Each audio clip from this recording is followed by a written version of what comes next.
La plus grande de nos richesses ne se mesure pas en millions. Nous vous faisons découvrir des ovnis pour vous permettre d'en devenir un, vous aussi.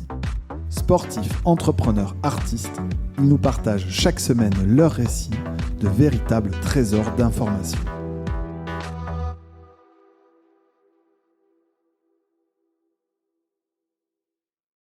Salut Alain. Salut Arnaud. Comment vas-tu ? Très bien. Écoute, je suis vraiment ravi d'avoir l'occasion de passer ce moment privilégié avec toi. On en a passé quelques-uns, je pense ces 10 dernières années. Et on a repoussé quelques fois ce podcast. Mais aujourd'hui, même avec la neige et les conditions compliquées, on s'est dit on le maintient. Ouais. Et je te remercie d'avoir traversé Paris sur ton scooter sous la neige pour maintenir ce petit rendez-vous tous les deux. Ouais, j'ai connu des pires moments. Pour les gens qui ne te connaissent pas et qui nous écoutent ou qui nous regardent, donc c'est Alain Roubac. Mm-hmm. Tu as une sacrée carrière d'entrepreneur derrière toi et d'investisseur. C'est ce que j'aime et c'est ce pourquoi je suis souvent venu chercher tes conseils, ton expertise. J'ai pas eu de membre indépendant dans les différents boards, mais finalement tu as un peu joué ce rôle-là pour moi, d'advisor. Et c'est aussi pour moi l'occasion de te remercier publiquement de tous ces petits conseils-là. Est-ce que tu veux bien te présenter ? Comment tu te définis aujourd'hui ? Comme un homme de 67 ans qui a fait déjà donc un bon tour de piste et qui a toujours essayé de suivre ses envies et qui a piloté sa vie au bonheur. Voilà, j'ai toujours refusé d'avoir des contraintes. J'ai eu la chance, alors j'en ai eu évidemment, mais j'ai eu la chance de pouvoir, au fur et à mesure de mon existence, m'affranchir de la plupart des contraintes normales. Très tôt, tu as entrepris dans des business qui ne sont pas la tech. Ah non, ça on peut pas dire. Est-ce que tu veux raconter comment et à quel âge tu crées tes premiers restaurants jusqu'à arriver à un de tes principaux succès professionnels qui est Léon de Bruxelles que tu as introduit en bourse ? Oui, alors en fait, moi j'ai commencé à travailler après le service militaire et l'école dans une entreprise assez difficile qui appartenait à mon père et qui n'a pas survécu à mon père. Et mon père est mort quand j'étais relativement jeune, j'avais 25 ans, et ça a été un élément assez fondateur de mon existence parce que quand j'étais à ses côtés dans les dernières minutes de sa vie, il a dit encore une dernière phrase, un peu comme Rosebud, il a dit « j'ai pas fait assez de bateaux ». Et en fait, ça m'a beaucoup marqué parce que je me suis dit, je ne finirai pas ma vie en disant j'ai pas fait assez de quelque chose. Donc tu fais du bateau régulièrement, mais alors aussi moi je suis moins amoureux du bateau que lui, mais j'en fais un peu. Mais j'ai une grande affinité puisque c'est là où on s'est rencontrés la première fois pour l'air, et donc j'ai pas mal fait de choses en l'air. J'ai fait du. Donc tu as suivi tes passions et oui. Donc tu parlais de t'affranchir de certaines contraintes. C'est l'entrepreneuriat qui t'a permis ça, oui. Donc reprenant les rênes d'une entreprise familiale. Non, j'ai pas eu le temps en fait de reprendre les rênes. Elle n'a pas survécu. Elle n'a pas survécu à mon père pour différentes raisons, mais l'histoire est beaucoup trop longue. Et à cette époque-là, j'avais un copain de lycée qui lui aussi, pour d'autres raisons, souhaitait entreprendre et gagner de l'argent. C'était notre motivation principale. Et comme on savait pas faire grand-chose, et que moi j'étais très marqué par mon passage dans l'industrie où les besoins en fonds de roulement sont importants et donc on a une espèce de boulet en permanence qui est d'aller chercher l'argent chez les clients. Moi, je me suis dit, il faut qu'on trouve un business où les clients payent cash. Et donc, on a pensé à la restauration. où il n'y avait pas beaucoup de barrières d'entrée. Et comme on savait vraiment rien faire dans la restauration, on s'est dit on va faire des hamburgers. Voilà. Okay. Et on a créé. Bon, l'histoire est marrante. Le premier fonds de commerce qu'on a trouvé, il était rue Saint-Denis. On savait pas comment appeler notre boîte. On s'est dit on va l'appeler Love Burger. Voilà. Et puis assez vite, on s'est dit mais en fait la restauration c'est super capitalistique. On va mettre des décennies à s'enrichir. Donc comment on peut faire pour accélérer? Et on s'est dit pourquoi pas mettre surgeler des hamburgers et les vendre à travers les micro-ondes c'était le début, c'était les années 82, donc je vais pas espérer très longtemps. Bon bref, de fil en aiguille, on a créé une boîte de distribution de produits surgelés. On était parti sur la restauration. Et puis assez vite, McDonald's a décidé de se développer d'une manière assez puissante en France, et donc on s'est dit c'est le moment de vendre. On avait à peine 30 ans et on a trouvé quelqu'un qui nous achetait la distribution de produits surgelés, mais qui n'était pas vraiment intéressé par les 4-5 restaurants qu'on avait construits. Et donc on s'est mis à les vendre. Et en vendant ces restaurants, j'ai rencontré un gars qui avait un fort accent belge et qui était intéressé par nos sites, qui finalement il n'a pas acheté. Et je lui dis mais finalement au fond vous faites quoi vous? Il me dit moi je suis l'héritier de Léon de Bruxelles. Je vends des moules et des frites. Ok, c'est super. Et il m'a invité dans ce restaurant. Je suis revenu j'ai dit à mon pote j'ai vu un truc marrant. Ça vend des moules, des frites. Ils ont des plateaux, des machins. Et on avait un site qui nous restait, qu'on n'arrivait pas à vendre parce qu'il était beaucoup trop cher en termes de loyer. Et on s'est dit on va boucler le deal comme ça. On va prendre une franchise des Léon de Bruxelles et on va ouvrir le restaurant. Et là, vous avez eu le nez creux parce que quelques années après, tu as négocié une espèce d'exclus et rapidement, vous en avez ouvert quoi, 5, 10, 15, 50 ? Moi, quand j'ai quitté la structure, il y en avait 40. Ok. Comment on fait pour ouvrir 40 sites d'un coup comme ça, en quelques années? D'abord, on commence par en ouvrir un. Qui marche. Qui marche, ouais. Qui marche bien. C'est très important dans la restauration. Les premiers établissements, souvent j'ai conseillé des chaînes de restaurants plus tard. Et les premiers, c'est comme la base d'une maison, quoi. Il faut que ça soit solide. C'est quoi la clé? C'est l'emplacement, c'est l'équipe, c'est qu'est-ce qui fait un bon restaurant qui marche versus des restaurants qui marchent pas? Alors moi, à cette question qu'on pose souvent, j'ai toujours la même réponse, c'est qu'est-ce qui fait qu'un film marche ou ne marche pas? Personne ne le sait en fait. Qu'est-ce qui fait qu'une chanson devient un tube planétaire ou pas? On ne sait pas. Et à un moment donné, il y a une alchimie qui se crée. Faut faire bien son travail. Faut servir des produits de qualité. Mais quand un concept devient très très populaire, ce qui a été le cas de Léon de Bruxelles, où on avait des niveaux de rotation de table exceptionnels, associés à une structure de compte d'exploitation très bon. On ne sait pas vraiment pourquoi ça marche. Nous, ce que j'ai pu constater longtemps après, en analysant les choses, c'est que on a préempté. Il y a un marché des gens qui adorent les moules. On l'a préempté. Et en fait, c'est un marché où les gens se disent je veux manger des moules. Où est-ce que je suis sûr d'en avoir des bonnes? Et à cette question-là, la réponse était Léon de Bruxelles. Excellent. Et un des points d'orgue, si je peux dire ça comme ça, mais c'est que vous avez fini par introduire la société en bourse. Oui, ça a été une histoire assez drôle. En 95, il y a eu des grèves de transport.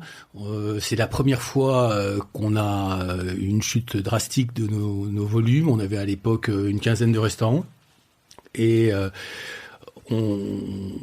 Et avec mon associé, la valeur de l'entreprise était importante dans notre patrimoine. Moi, en plus, si je remonte à l'origine, toute ma vie, j'ai voulu m'arrêter de travailler. Donc, j'ai à ce moment-là, on a recherché des partenaires. Notre idée au début, c'était de vendre 25% de la société. On a trouvé des fonds d'investissement qui étaient prêts à le faire. Mais en même temps, on a été contacté par quelqu'un qui introduisait les sociétés en bourse. Et grosso modo, il est venu un jour nous voir. Avant de signer pour faire rentrer un fonds de private equity, on s'est dit, bon, ce type-là, il nous envoie des lettres toutes les semaines pour nous dire qu'il faut s'introduire en bourse, on va peut-être quand même le recevoir. Et il est venu, ça a été un moment assez drôle. Avec mon associé, il nous a demandé combien, on lui a donné les 3 ou 4 chiffres clés de la société, et il a dit, vous pensez que ça vaut combien? Et grosso modo, on lui a dit le prix, et il a dit, bah non, ça vaut 2 fois plus, et avec ça, vous multiplierez la valeur d'intro par 3 ou 4. Et ça s'est passé exactement comme ça. Alors c'est un coup de bol, hein, parce qu'il a fait plein d'autres d'intros qui n'ont pas marché. Qui ont moins bien marché, ouais. Mais on a eu une bonne... on va parler tout à l'heure de l'investissement. Et dans l'investissement, la seule vraie règle, c'est better lucky than smart. Hein. Donc tu peux expliquer toutes les raisons qui te font bien investir, mais à la base, il faut avoir du cul. Et là, c'est ce qu'on a eu. On a eu un alignement des planètes absolument dingue.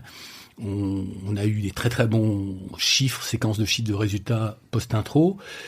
Les gens ont aimé notre histoire. On était assez jeunes à l'époque. On a fait une bonne réunion d'intro. C'était un business qui n'était pas du tout coté à la Bourse de Paris, la restauration. Ce qui nous a valu d'ailleurs pas mal d'inimitié des autres chaînes de restaurants de l'époque, des Buffalo Grill, les Flow et tout ça, qui nous ont vu passer comme une espèce de comète en se disant mais qu'est-ce que c'est que ces gars qui vont s'introduire en bourse. Après nous, tout le monde a voulu s'introduire en bourse, mais avant la restauration, touchait pas la bourse. En même temps, il y avait une histoire incroyablement successful à Londres d'une chaîne de pizza dans lesquelles les fonds d'investissement avaient gagné beaucoup d'argent. Et donc, nous, on a introduit la boîte, pas du tout pour lever de l'argent, mais pour vendre des titres.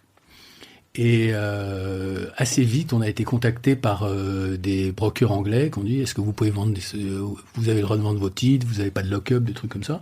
On a dit « Non, est-ce que vous parlez anglais ?»« Ouais, ok. » Et très bien, on va j'ai appris ce mot-là, on va vous organiser des roadshows et vous présenter à nos investisseurs. Et ça a été un moment assez clé c'est un moment de changement, en fait. On avait gagné un peu d'argent avec Love Burger. Mais là, on partait le matin, on prenait le CityJet, on allait voir les Fidelity,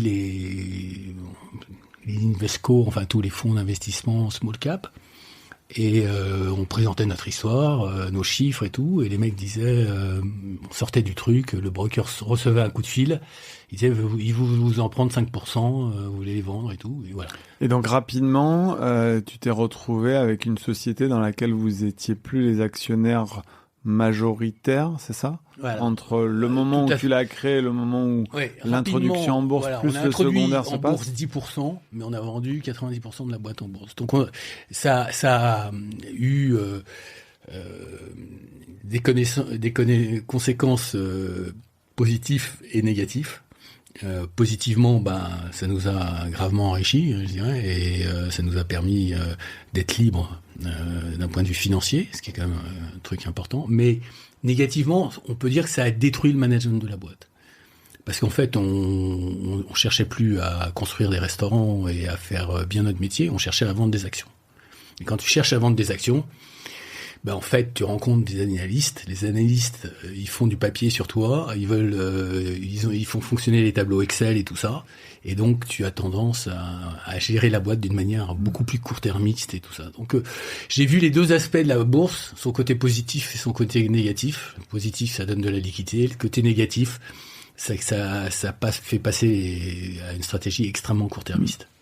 Écoute, j'en parle de temps en temps avec quelques amis entrepreneurs dont les sociétés sont cotées en bourse, avec en plus, eux, de leur côté, une complexité. Je pense à Christophe Doua, qui est le CEO de Medincell, qu'ils sont sur des phases longues, d'études cliniques, et donc c'est vrai que c'est pas toujours facile, comme tu dis, de conserver la vision, d'évoluer, etc. Ça vaudra le coup d'en faire un podcast complet. Et cette liberté, pourquoi elle est aussi chère à tes yeux? Donc tu as ce parcours personnel que tu nous expliques, mais parce que tu veux pouvoir travailler n'importe où, parce que tu veux t'adonner à certaines de tes passions. Oui, effectivement, si je devais avoir la valeur première pour moi, c'est d'être libre. La liberté, ça n'a pas de prix. Ça n'a pas de prix. Tu fais partie des gens qui m'ont rappelé cette fable de La Fontaine, le chien et le loup. Oui, je l'ai sorti à une remise de prix à l'ESSEC une fois. Ouais. J'en ai parlé souvent à mon associé Augustin quand on était au tout début du Roadshow OVNI. On mettra le lien vers cette fable magnifique. Après ça, tu as eu une vie d'investisseur. Oui, effectivement, quand j'ai quitté Léon de Bruxelles en 2000, il y a des gens qui ont fait l'ENA. Moi, j'ai fait le lycée Pasteur, donc à Neuilly. Là. Donc moi, tous mes business et je les ai fait avec des copains du lycée.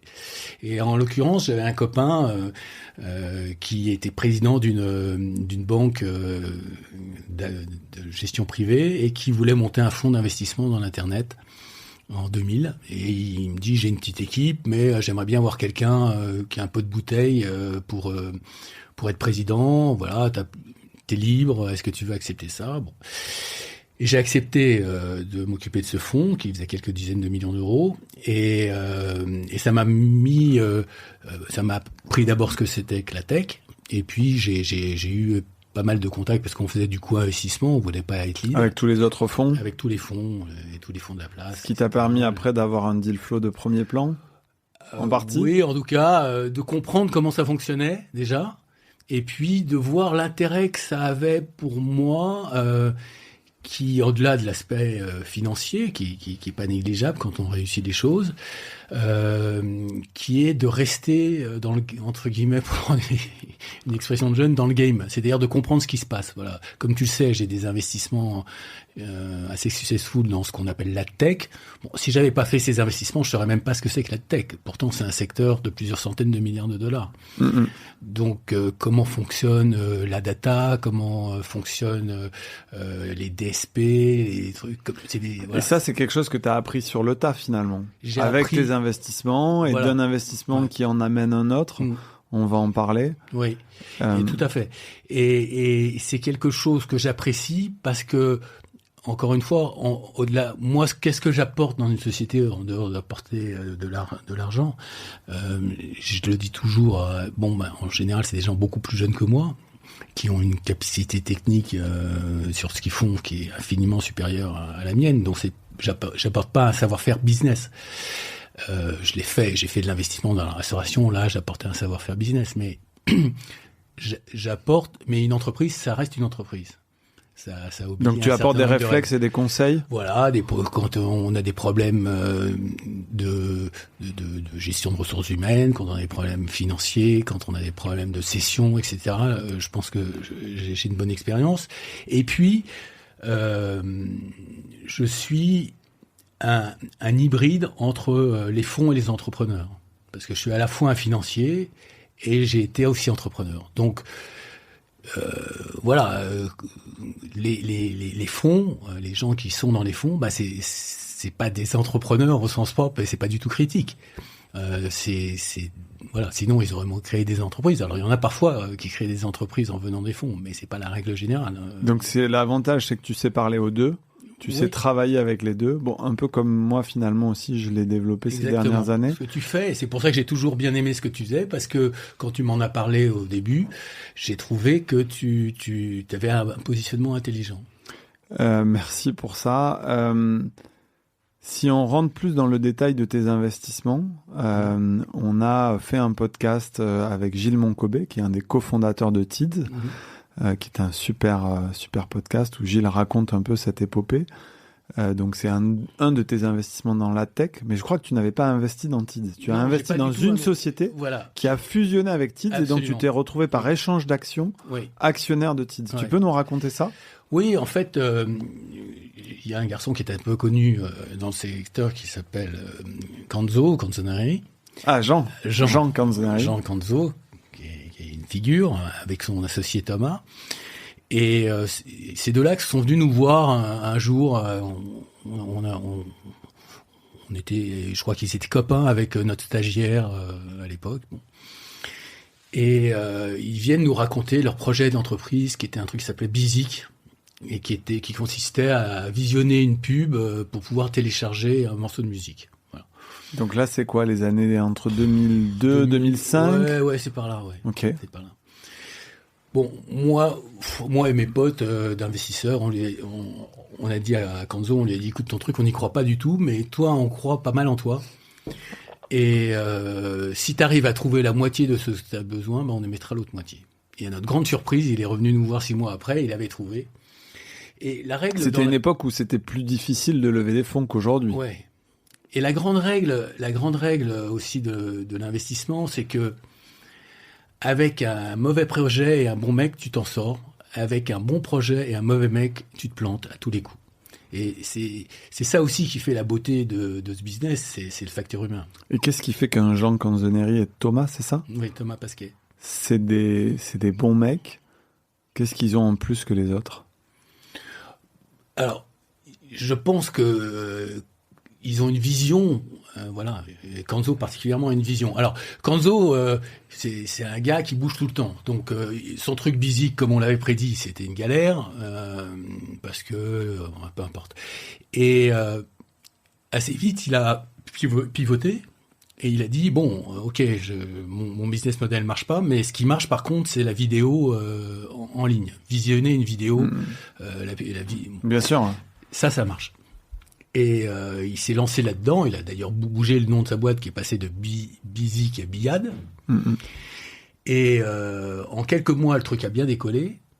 Et il y a plein de cas dans la tech de mecs comme ça qui ont fait des shifts et qui assez rapide. Et c'est là qu'après Pierre Chapaz a mis le grappin sur eux. Et Chapaz est arrivé un beau matin et Kanzo est venu nous voir en disant bon voilà on a besoin de grosses. Et moi j'ai pas les moyens d'aller à ces machins. Chapaz, j'ai dit il t'a fait un chèque surtout.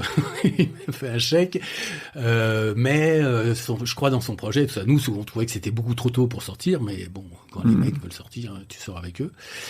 Et on a été payé moitié en cash et moitié en titres. Et vous avez fait une belle opération, parce qu'au final, Tids a été une très belle success story, revendu 300 millions à Drahi quelques années plus tard. Oui, donc on a gagné bien notre vie.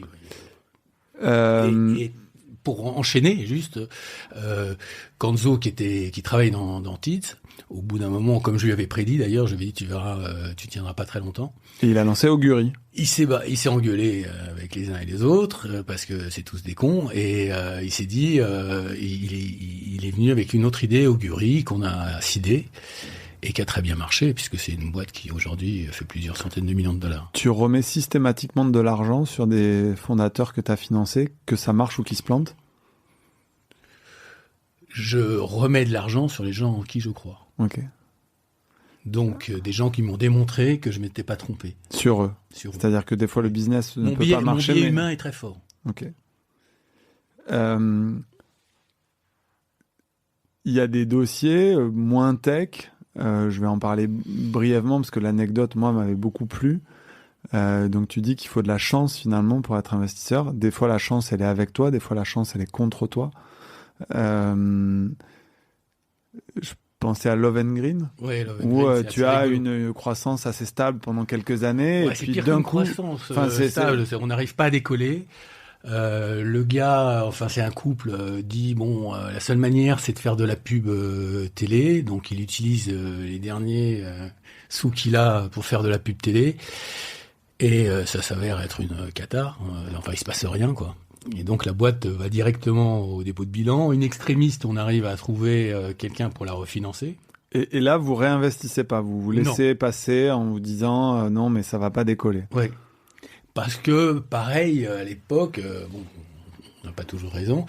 À l'époque, moi je m'étais dit bon, ils se sont plantés, ils vont continuer à se planter. Donc, alors qu'ils avaient raison et que c'est quoi une étude de 60 millions de consommateurs d'un coup, un beau matin, il y a une étude de 60 millions de consommateurs qui sort et qui dit il y a qu'une protection pour les enfants qui est pas cancérigène, c'est celle-là.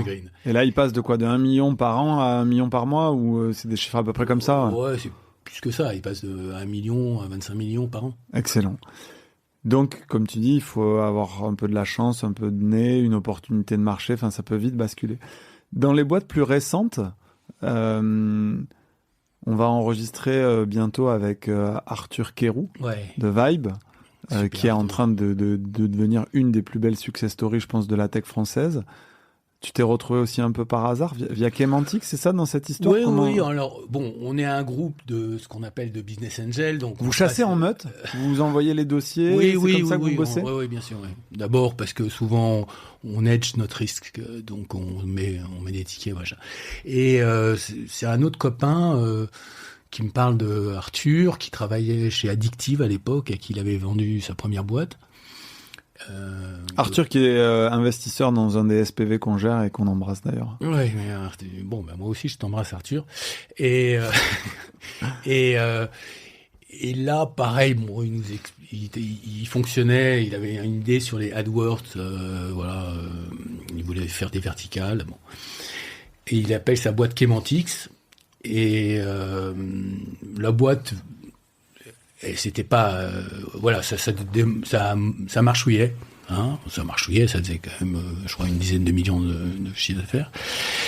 Et mais il y a eu le Covid, comme il était sur un vertical important pour lui, qui était l'automobile. Il a quand même un peu souffert. Et mais c'est un gars qui a plein de ressources, qui est associé à quelqu'un qui s'appelle Franck, qui est aussi un tech super bon. Et dans cette période-là, il découvre, il trouve tout l'intérêt de la CTV aux États-Unis, qui est la télé connectée, et sur lequel les audiences sont importantes, et c'est des micro-marchés à chaque fois, et donc les gens, c'est pas des gens qui payent des pubs nationales. Voilà. Donc il se dit, il y a la place pour faire une plateforme et tout ça, mais faut que je me concentre qu'à ça. Et donc, il vend toute sa partie all business. Avec toute la partie all business, on gagne déjà de l'argent. Et il nous dit, bon, voilà, je fais un spin-off avec Vibe. Et vous aviez X% dans Vibe, vous avez le droit à X% dans Kemantic, vous avez le droit à super faire. Bon. Ok, et puis il avait besoin d'argent, donc vous mettez un peu plus. Voilà. Excellent. Ils ont relevé des fonds avec Elaya et d'autres fonds. Ils ont relevé des fonds avec Singular. Singular, ah ouais, je pensais. Et qui a mis voilà. Je pense qu'il y a aussi Elaya peut-être qui a accompagné, mais le lead c'était Singular. Et voilà. Et là, il veut relever sur déjà a priori sur des valos. Enfin bon, il est très maintenant, il est très sollicité. C'est devenu voilà, c'est la boîte a une traction de dingue. Qu'est-ce que tu retiens de toutes ces années en tant qu'investisseur? Des fois tu gagnes, des fois tu perds. C'est quoi ton principal apprentissage? Alors d'abord, il vaut mieux gagner plus souvent que de perdre plus souvent, parce que ceux qui gagnent... Tu as fait combien d'investissements au total sur ces 20 dernières années? Une cinquantaine. Quel ticket moyen? 200, 300, 500, je parle en amorçage? Entre 100 et après, oui, entre 100 et 300 sur l'amorçage, et après, je m'autorise un peu de suivi sur le follow-up. C'est ça. Sur les meilleurs dossiers. Oui. Tu es assez dur sur les refinancements, c'est-à-dire que si ça performe pas, tu pas de sentiment. Oui.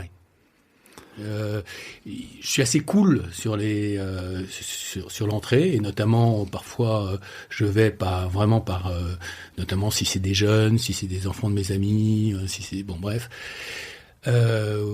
Mais par contre, quand il faut refinancer, c'est un nouvel investissement. C'est toujours ce que je leur dis. C'est pas parce que tu as mis 200 dans une boîte qu'il faut remettre 200, parce que sinon elle se plante.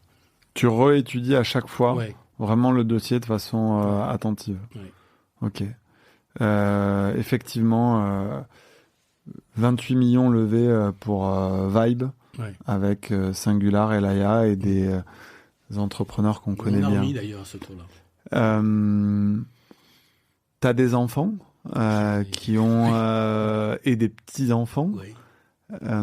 Comment ce savoir-faire, qui est finalement le fruit de ton expérience, de rencontres, tu le transmets? Parce que c'est quelque chose de transmettre un patrimoine, une tirelire finalement, mais transmettre un savoir-faire, c'est pas la même chose? Alors, La transmission, c'est évidemment quelque chose de très important depuis toujours, mais particulièrement quand on arrive dans ma zone d'âge. Et la première chose qu'il faut transmettre, c'est l'amour de la liberté. Hein, c'est-à-dire ne pas transmettre de contraintes. Et en fait, quand je dis ne pas transmettre de contraintes, même si je comprends que tout le monde est libre de faire ce qu'on veut, transmettre une entreprise, c'est transmettre de la contrainte. Je crois que j'ai eu cette discussion avec Rodolphe Saadé et ses équipes sur le fait que son enjeu à lui était de désendetter CMA CGM pour que ses enfants et les enfants de Tania, sa sœur, n'aient pas de contraintes. Oui. Comme lui, il en a vécu et la pression qu'il a vécue avec une autre échelle. On parle de milliards d'euros. Oui, bien sûr. Et bon, c'est bien d'avoir cette vision parce que souvent les chefs d'entreprise, ils aspirent à l'immortalité et l'immortalité, c'est transmettre ce qu'on a fait à ses enfants. Hein. C'est aussi simple que ça. Donc, pour revenir à mes enfants, à moi, j'ai toujours dit et pensé qu'il fallait qu'ils fassent ce qu'ils ont envie de faire et que j'avais pas vocation à assurer leur train de vie et pourquoi pas le train de vie de mes petits-enfants et ainsi de suite. Moi, j'avais lu un jour une interview d'un magnat de l'immobilier aux États-Unis qui avait tout donné à une fondation. Et quand la journaliste lui a posé la question de dire mais vous trouvez pas ça un peu dur pour vos enfants, il a répondu quelque chose que j'ai trouvé toujours très très inspirant. La plus belle réussite dans la vie, c'est de réussir par soi-même. On n'a pas le droit de l'enlever à ses enfants. Voilà. Donc je pense que mes enfants sont en train de réussir par eux-mêmes. Et c'est là où leur mère et moi avons fait le job. Ok. Écoute, j'en connais 2 sur les 3. Oui. Effectivement, je peux en témoigner. Ils réussissent sacrément bien par eux-mêmes. En tout cas, ils entreprennent, ils tentent des choses, beaucoup d'énergie et c'est assez chouette effectivement de voir que ce flambeau-là, il peut être transmis et j'espère que moi aussi je saurai transmettre ça. J'y suis pas encore. Ils sont un peu petits pour l'instant. On arrive à une 30aine de minutes. Je voulais parler de tes passions et à quel point elles t'ont façonné aussi en tant qu'homme, notamment cet amour que tu as de l'aérien. Tu es pilote d'hélicoptère, tu fais du ski en haute montagne. Pour moi, tu fais partie. Tu fais un peu de chute libre. Tu fais un peu de chute libre et du parachutisme. C'est comme ça qu'on s'est rencontrés. Donc, tu pratiques des sports engagés. Finalement, mais je trouve que tu as une approche très sécuritaire, un peu comme je peux l'avoir, quitte à passer pour quelqu'un d'un peu ennuyeux sur ces aspects-là. Qu'est-ce que ça t'a appris? T'as combien d'heures d'hélico? J'ai 2500 heures d'hélico. Je skie, je fais du ski alpinisme depuis 45 ans ou 50 ans. Je fais de la chute libre depuis un peu plus récemment, mais j'ai toujours voulu en faire. C'est grâce à mon fils que je m'y suis remis. C'est effectivement les gens qui n'en font pas considèrent ça très dangereux, etc. Moi, je considère que ce qui est dangereux, c'est les choses qu'on considère pas dangereuses. C'est-à-dire le quotidien quand tu traverses en scooter Paris sous la neige. Exactement, je pense que ça c'est beaucoup plus dangereux. Je pense que je prends beaucoup plus de risques en scooter ou en vélo que je n'en prends dans ces passions.